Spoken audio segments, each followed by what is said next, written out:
سید الشہداء علیہ السلام فرماتے ہیں میں نے امر بالمعروف اور نہی عن المنکر سے اصلاح کرنی ہے. انما خرجت لطلب الاصلاح فی امت جدی، اپنے جد کی امت کی اصلاح کرنی ہے امر بالمعروف کے ذریعے سے. امر بالمعروف کہاں تک جائیں گے آپ؟ جان چلی جائے. خب جن علماء نے فقہا نے شرائط رکھی ہیں امر بالمعروف کے لیے کہ اگر خطرہ ہو امر بالمعروف میں تو واجب نہیں رہتا، وہ امام حسین علیہ السلام کے بارے میں کیا کہیں گے پھر؟ یہاں خطرہ ہے، کس چیز کا خطرہ ہے؟ نہ صرف دشنام کا خطرہ ہے، گالی کا خطرہ ہے، تکلیف کا خطرہ ہے، بھوک پیاس کا خطرہ ہے، کردار کشی کا خطرہ ہے، بلکہ جان کا خطرہ ہے، پورے خاندان کا خطرہ ہے، قید و بند کا خطرہ ہے، بے حرمتی کا خطرہ ہے. اور یہ سب خطرات احتمالی نہیں ہیں، یقینی ہیں. اور اس کے باوجود امام علیہ السلام نے امر بالمعروف اور نہی عن المنکر یہ فریضہ انجام دیا ہے. اب اس سے وہ ساری شرائط باطل ہو جاتی ہیں، وہ سارے فتاوی، وہ اجتہاد سارا ہباء منصورہ ہو جاتا ہے، وہ سب ختم ہو جاتا ہے.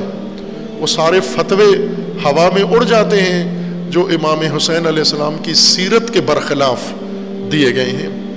امر بالمعروف اور نہی عن المنکر یہ بنیادی ہدف و مقصد ہے امام حسین علیہ الصلاۃ والسلام کے قیام کا. اس قیام کو جو امام نے کیا ہے یہ فقط ایک واقعہ اور حادثہ نہیں ہے. یعنی ایک امام نے ایک زمانے میں ایک مخصوص دنوں کے اندر قیام کیا، پھر اس کے بعد وہ قیام بھی ختم ہو گیا، اور پھر اس کے بعد اس کی ضرورت اور وہ حکم بھی ختم ہو گیا. بلکہ یہ قیام پہلے سے جاری ایک قیام کا تسلسل ہے، اور پھر یہ قیام اس کے بعد آنے والے قیام کی بنیاد ہے. پہلے قیام کس نے کیا فساد کے خلاف؟ حضرت ابراہیم خلیل علیہ الصلاۃ والسلام نے کیا، رسول اللہ صلی اللہ علیہ وآلہ وسلم نے کیا، موسیٰ کلیم اللہ نے کیا سلام اللہ علیہ. کن کے خلاف قیام کیا؟ یوں نہیں کہ حضرت موسیٰ نے نکل کے ریڑیوں والوں کو امر بالمعروف کیا، اور بٹھی والوں کو امر بالمعروف کیا، اور مزدوروں کو امر بالمعروف کیا.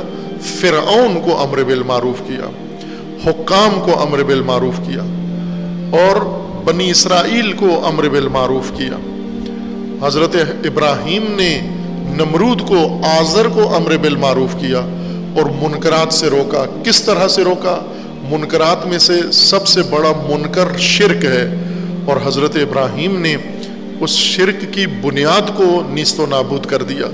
یہ ہے امر بالمعروف، اور یہی امر بالمعروف رسول اللہ صلی اللہ علیہ وآلہ وسلم نے کیا.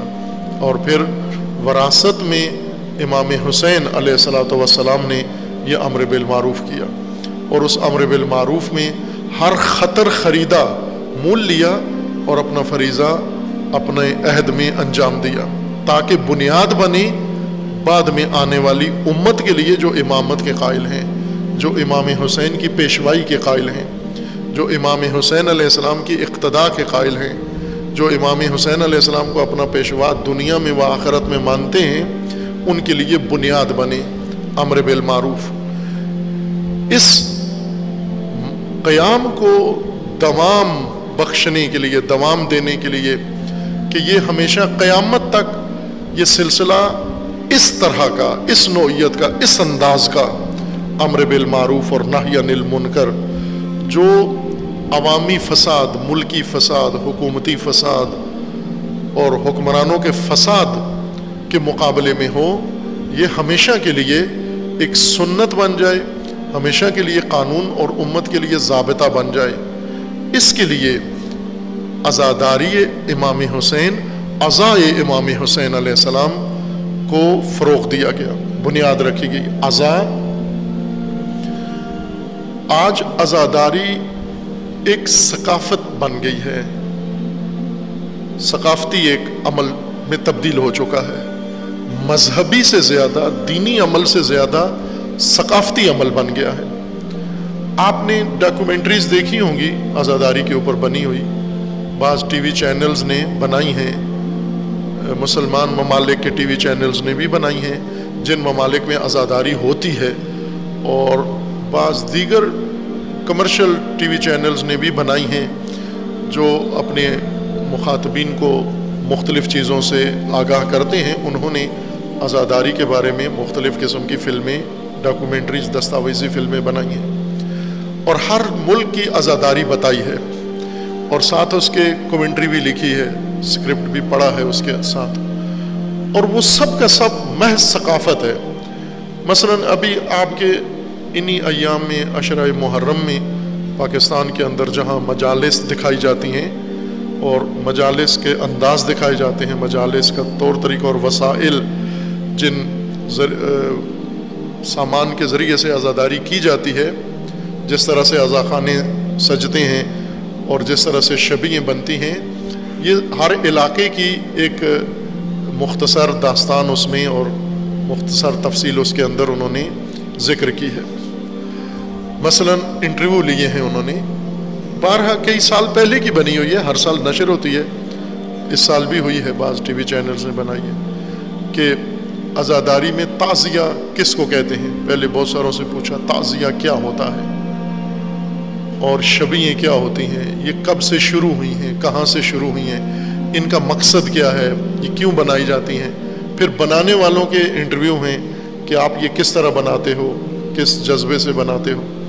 تو وہ ساری اگر گفتگو سنیں آپ، جو ظاہر عزاداری شیعہ کرتے ہیں اور شیعہ ہی ہیں، علماء بھی، خطباء بھی، بانیان بھی، اور جو بھی یہ سلسلہ قائم کرتے ہیں عزاداری کا اس موجودہ شکل میں، ان سب کی گفتگو ہے.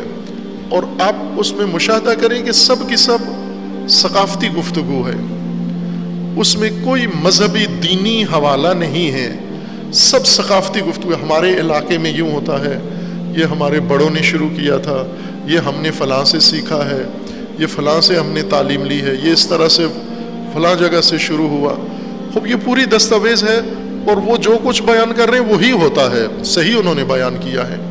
یعنی محض ایک ثقافتی ایک عمل، ثقافتی ایک حرکت ہے جو انجام پاتی ہے، جس کے اندر جو اصل روح ہے عزا کی وہ مفقود ہے، وہ نظر ہی نہیں آتی اور نہ اس کے لیے کوئی اہتمام کیا جاتا ہے.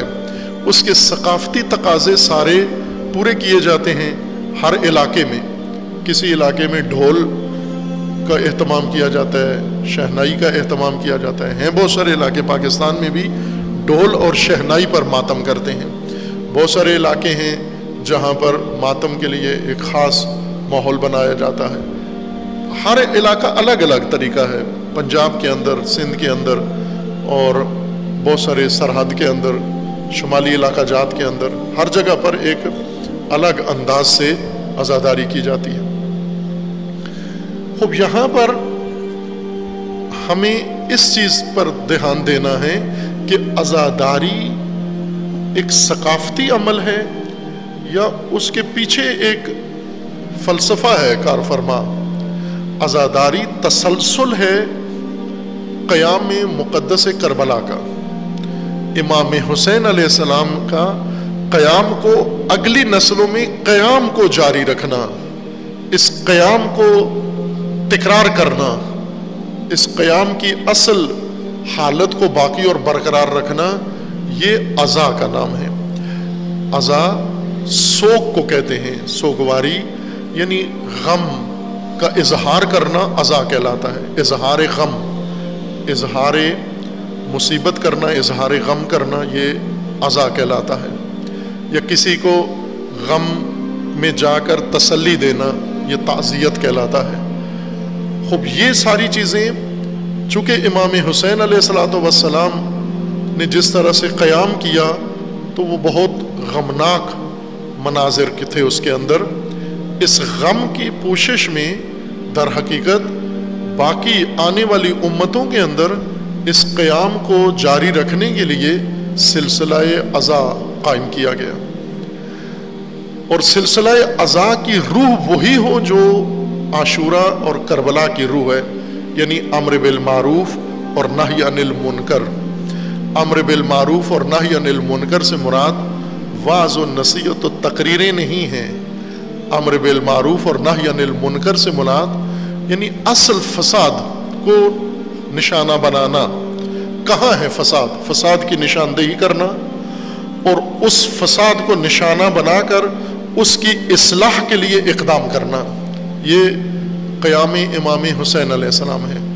ایک فساد امام حسین علیہ السلام کے زمانے میں امت کے دامنگیر ہوا تھا، اور امت کے فساد سے حکومت فاسد تشکیل پائی تھی۔